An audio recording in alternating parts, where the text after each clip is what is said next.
All right guys, it's 7 in the morning and we are on our way to go pick up the newest project car or long-term car to have on the channel, and we've got a 14-hour drive ahead of us. We got more snow. We actually had a record year.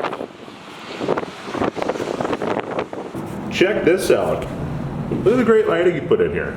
This trailer looks awesome. So we're gonna trailer down empty. It's 14 hours and we're gonna trailer the car back in here. So thank God he offered to use the trailer. I am really excited for this car. It's something, you know, I wanted for a long time, and it's kind of in the mid-upper grade, I would say, of what you can buy as far as F-bodies go, of the 4th generation variety. There's a lot of other cars that are a lot more expensive, you know, like Berger and GMMG cars, and it's right below them, I would say. Anyway, I'm gonna go hop back in the truck and we're gonna start putting some miles on. 7 in the morning. We're looking to be there, you know, at this rate, probably around 10 o'clock at night, and we're headed to Tennessee. So let's get back out in the storm and put some miles on.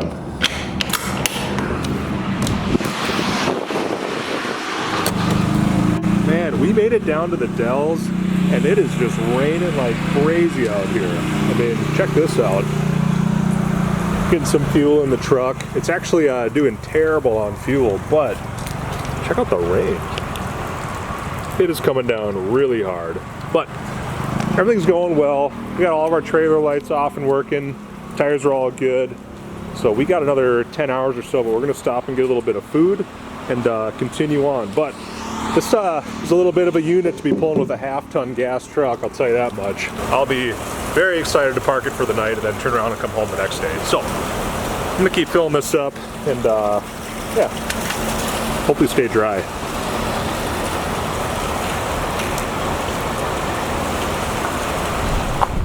Okay, so it is exactly right after midnight and we made it. The truck and trailer are all the way down on the Tennessee-Kentucky border, and it was about a 15-hour drive, 16 with all the stops that we made, but the truck did really well. It was working really hard. There was a headwind pretty much the entire way until the last hour or so, and we were actually on back roads and stuff, but we left what was actually like, it seemed to be, you know, 30 degrees, raining slush and snow, to what is basically like summer up in the Northland. So this is such a nice change. Everything's green, there's no snow, and right now I'm outside in a t-shirt. So in a few hours after we wake up, we're gonna go to the owner's house and we're gonna pick up the new car of the channel. And I'm gonna show you guys what that's like. But we are staying at the Sportsman's Lodge here in Byrdstown, Tennessee. I've been to Tennessee, Kentucky, you know, Indiana, Illinois area a few times before, but this is my first time here for pleasure, and it's somewhere I really like being. Driving roads are awesome, and yeah, we're just ending up in a small town, and we're gonna go for a little drive in the morning, meet the owner of the car. He's got some other cool cars in his collection. We'll end up doing all that in the morning. I'm gonna get in the room and go to bed. The room's pretty good that we got, so I'm happy with our lodging for the night.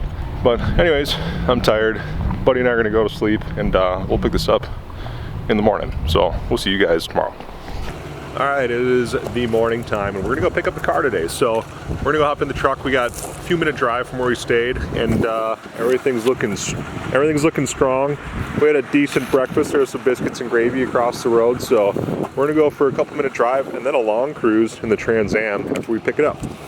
All right, we made it on site, and we've got a lineup of Pontiacs and Chevrolets that you're gonna like, and you've probably seen on Instagram before. So let's go in the garage and check it out.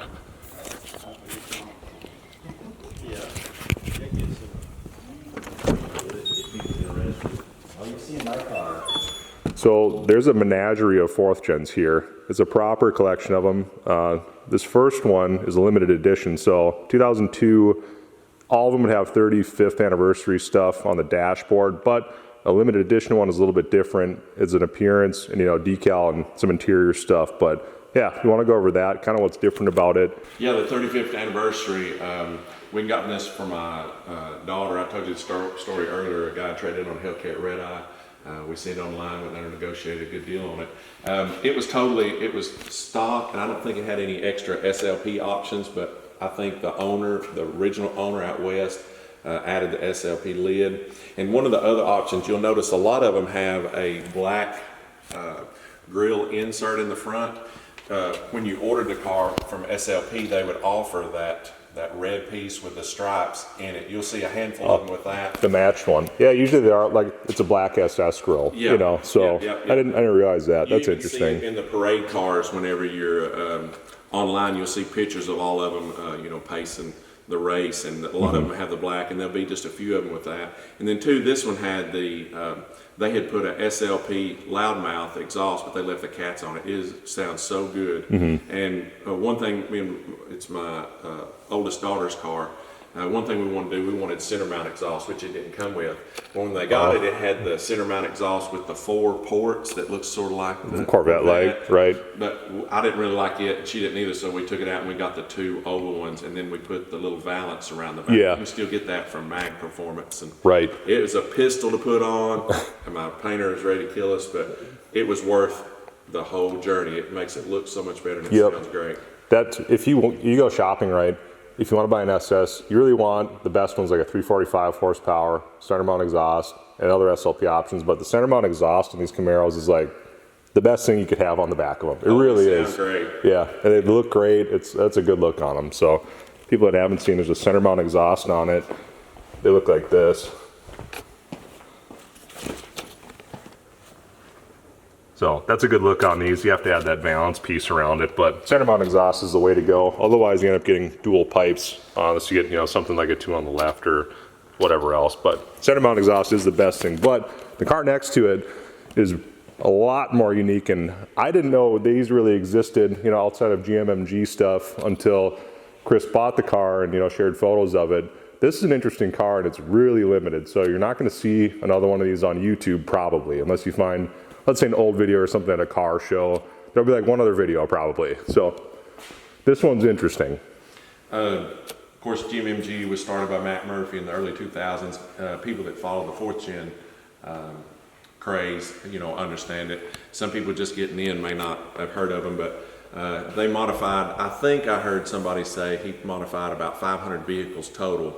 But the 3 main ones that people recognize, they've done it for 3 dealerships: Berger Chevrolet, which is, you know, Paramount, and they're the ones that did all the Z01s and things, Copo cars, and had a Carly campaign in the 60s. And then he did them for Tom Henry Chevrolet, and then he did the Pontiac WS6s through Carl Black Pontiac, and they did all the Blackbirds. But this is one of 32 Tom Henry GMMG SSs. You could get it in a phase 1 380 horsepower. You could do a phase 2, which was 435 to 5 1/4 horsepower, depending on the package you had. And then when you went above that, you had to go to the C5R 427 engine that the Corvettes had. And of course, they were all 600 plus horsepower. Right. And some of them went to 680. Did you see on the GMMG page, you're selling a CTA Blackbird convertible, 454, phase 5 whatever car? It's like $100,000 for one of those, but it's new, a collector edition. Yeah, new they were still $90,000. That's in 2002. Yeah. So it's like, that was big money to get into, you know, the top tier one. You know, there's Blackbirds that you could buy for less than that. But yeah, you can buy an F-body for $100,000, which is wild to think about, or they're asking, but one did sell for 90 prior to that, I think, but this one was not titled yet. I think I was reading about it, so it's a little interesting. Yeah, and it was a convertible, and it had, of course, a 6-speed, like the car that you bought here, and it had 430 gears, and that was one of the reasons that I chose 430 for this, because I read about that car. Yep. And that's one of the reasons I did that. No, it's really interesting. So you can get, you know, I think everyone will say the moniker Copo Camaro. Well, it's kind of the same idea, really. You get this really good, well-performing car, basically brand new. So same idea, and I think over time, stuff like this is going to be very collectible, and I think it's going to stand up. I mean, even on this one, you get houndstooth type interior, and they must have done this through Tom Henry, or how did you get houndstooth in one of these? The houndstooth was through GMMG also. Through GMMG, you could check that box, and a few cars got houndstooth, and then there was one, a year 1 car, I think, and it had almost like an alligator pattern inside. Oh, really? Yeah. I never seen that. Yeah. Yeah, I seen it online here the other day. And of course, this one's a phase, was a phase 1, and then they took it back to Tom Henry for phase 2, so it's 475 horsepower, 450 torque. It's a lot of fun. They come with 373 gear standard, but you could go all the way to a 456 if you wanted to through GMMG. You could get, it was basically like the 60s, the COFO order cars, special order cars, GMCO. Yep. If you wanted it, they'd make it happen. Really? Well, what is a like, how do you know a GMMG car is a GMMG car without paperwork? Like, let's say it's all intact. Look in the door. Right.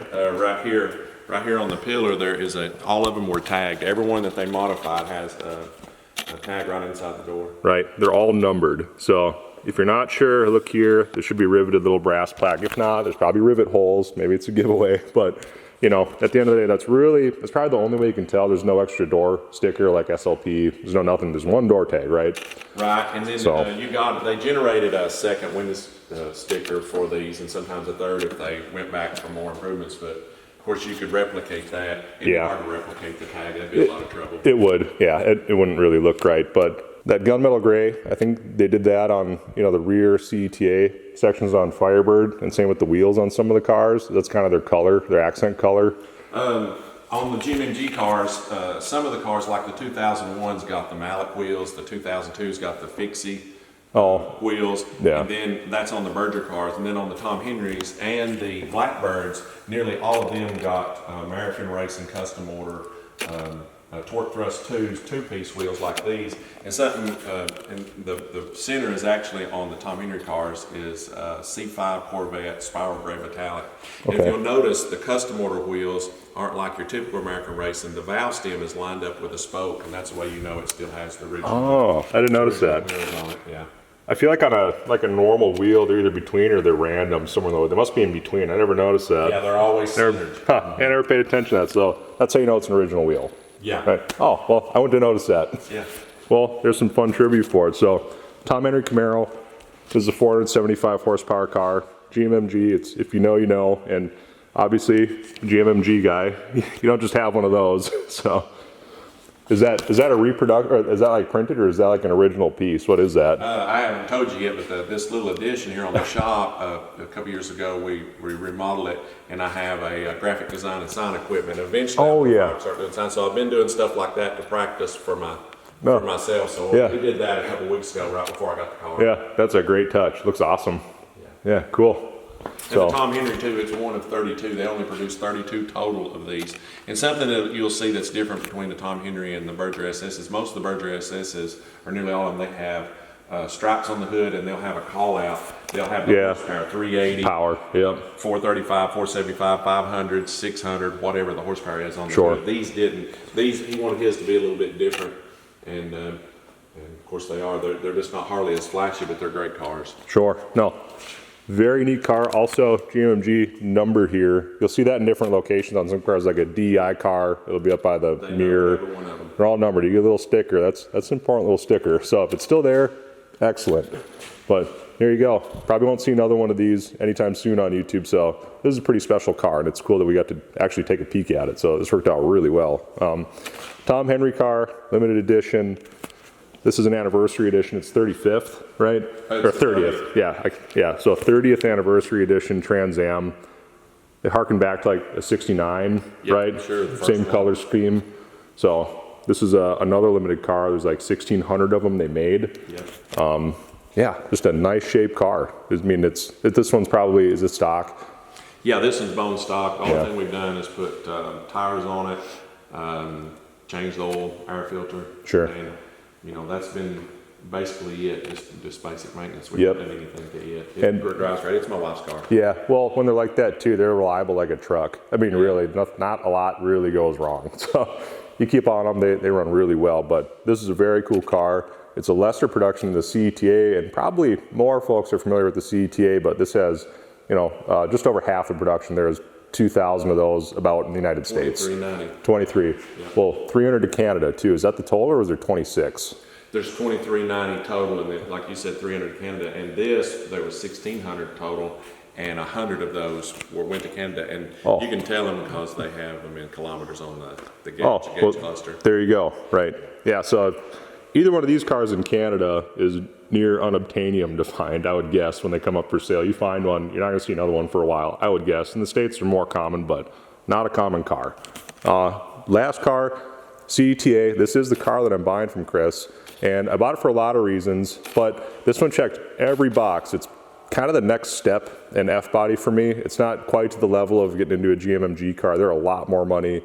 And this one's got a couple miles on it, so it's okay to drive it.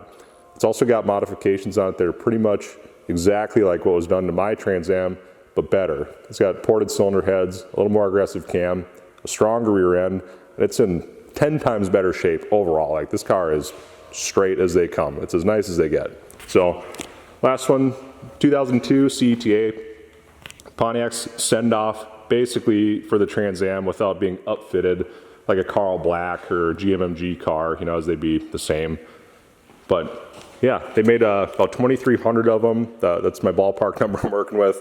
About 2,000 in the United States. So some have been wrecked since then. So there's probably 2,000 or less than these alive, I would say. Something like that. But yeah, this is a car you don't see all that often. And where I live, I don't think you'll see another one. There's a lot of cars and car people, but probably the only CETA. So I'm excited to buy it, and it's got all the factory stuff with it, including the rear end. And we'll go over details on this later when we get home, but this is the car, and we're gonna go for a cruise. So we'll do a little bit of B-roll and show you guys what this car is like and some other stuff in the collection here, and we're gonna get rolling. So it's cool. I'm glad we got to come and buy the car, and I'm actually really excited looking at it. It's a nice car. So it's everything I thought, no questions, it's good.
Type F-body should ride like. It's really good. You can actually road trip this one comfortably, not worry about potholes, things like that. Drives good. It seems to make good power. Otherwise, the car's straight. I'm happy. Like any old car, there's gonna be something that pops up. They'll probably need some work here and there, but the car is over 20 years old now, so what do you expect for the money? It's a good car. The roads out here are awesome.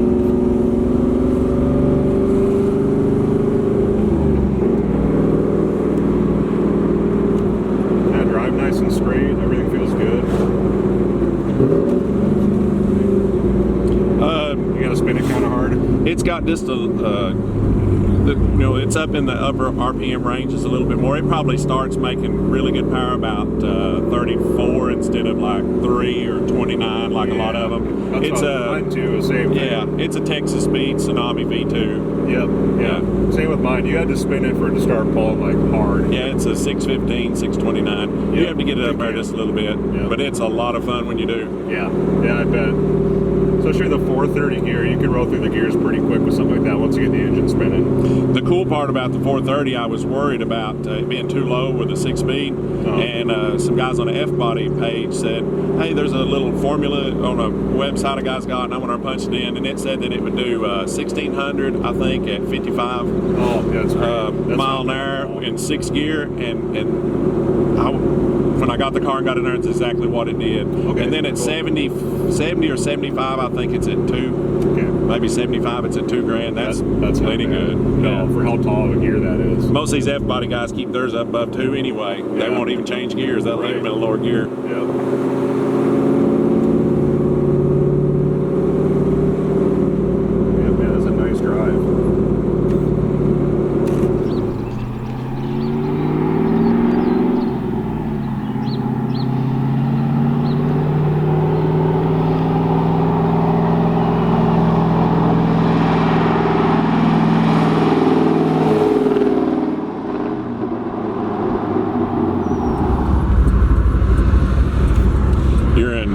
Of course, the town here is Byrdstown. The county's Pickett. It's the smallest, geographically the smallest county in the state of Tennessee.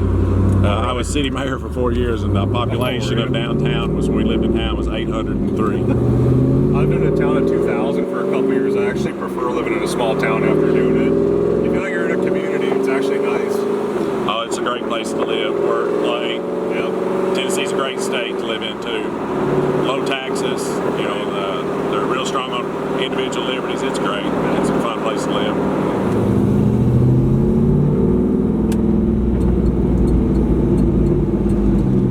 Yeah, 30,900 miles. It's less than half of the mileage on the 2000 Trans Am that I sold, and overall the car is in far better shape. It's hard to tell this stuff through the internet because everything looks better in photos, video, what have you. In person, this car is way better. They're not even in the same orbit.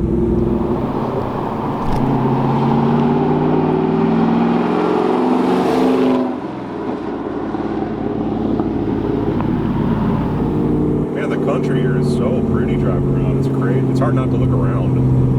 I know you're accustomed to it, but there's a couple areas right by where I live, like there's Jay Cook State Park, that the drive is like this. It's 5-10 minutes from, you know, where I live. So we get some of this, but where we live right now isn't all green like this. There's still snow. So it's kind of like going into a wonderland a little bit. You would, I don't think you'd feel it in the seat of your pants. But, you know, we came in at night last night, so we didn't see any of this. We were going through some of the mountain passes and stuff, like, or, you know, hills, but it's like, yeah, you didn't see any of that. This is a trip me and my wife make often in the afternoons, evenings when we get in. Cool. We can get settled in. We need a release. We go across the mountain, we call it. Cool. So now we're coming up on the courthouse in the back way. I noticed here, I was in Tennessee a few years ago, and I noticed all your courthouses all have roundabouts around them. A lot of them. Never seen that anywhere else. Yeah, a lot of them do. And Kentucky's the same way. Yeah, it's interesting. You got like a real town center, you know, right here. And I'm still learning. What's funny is people that's not from here, they'll come around it the wrong way, and everybody be going, "You're going the wrong way." It's like John Candy and them in the Planes, Trains, and Automobiles. He's like, when he was going the wrong way down the interstate, he's like, how do they know where we're going? Right. Turn left right here. No, that's, yeah, you going around, I'm the out of towner, I'm like, I'm lost. You're welcome to pull in the Gulf Station there and take a gander. Yeah, let's do that. Beautiful. Do it. Nice picture there. Where do you guys park? You parked your car here? You can park on the other side. You can pull right in the pull-through anywhere you want. Yeah, and there. So, is this place open? It's right open, now? yep. You can go in there and do a little quick Really? What is run it? through it. I'm going to take a picture in front of the mural. That's what I'm going to do. Oh, yeah, that's fine. That's a good spot, I think, for this.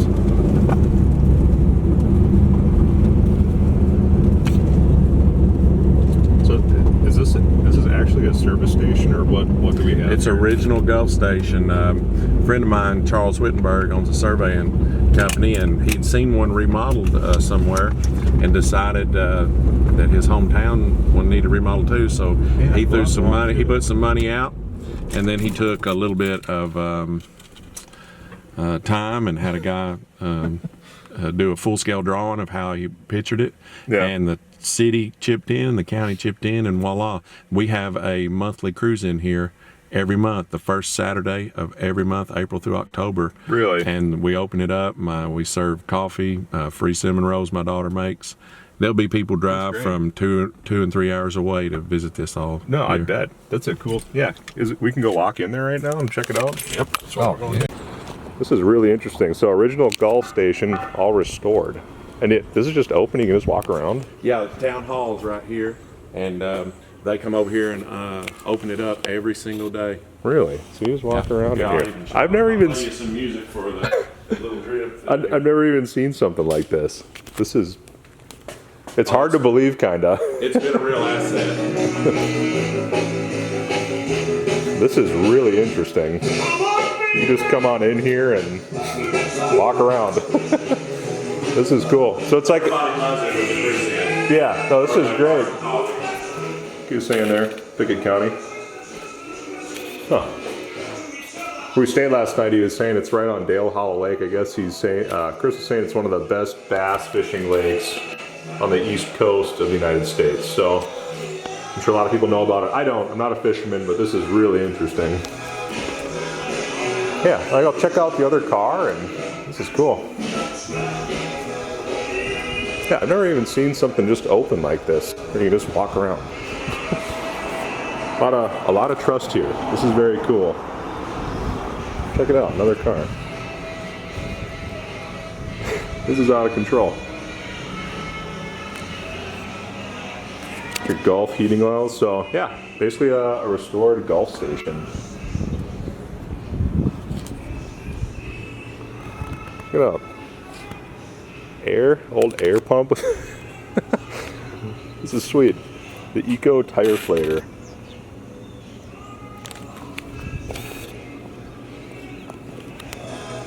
If you want to check it out, Byrdstown Historic Gulf. It's on Instagram. I'm going to follow that for sure. I saw I posted a picture of the 69 in front of this not too long ago. I didn't think we were going to come look at it. This is really cool. Look at that. You got your service station. Little free glass with fill up. Look at all this. Yeah, this is cool. Like he's saying, they do a cruise in, I think he was saying every month they do it. And this is interesting. Yeah, there's just nobody home. This is so interesting. And of course, sign the guest book. Sweet. Well, I think we're out of here. Got your restrooms here. Use the far corner.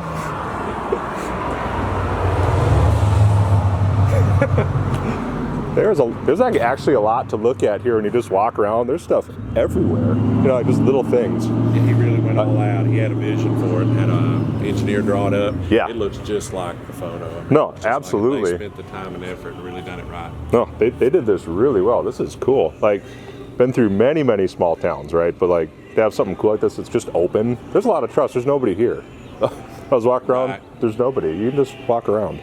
Oh, we live in a great community. Yeah, it seems like it. This shows. You can tell it's like a doors not locked kind of spot. So, yeah, this is really a cool stop. I'm glad this is going how I thought it was gonna. This is cool.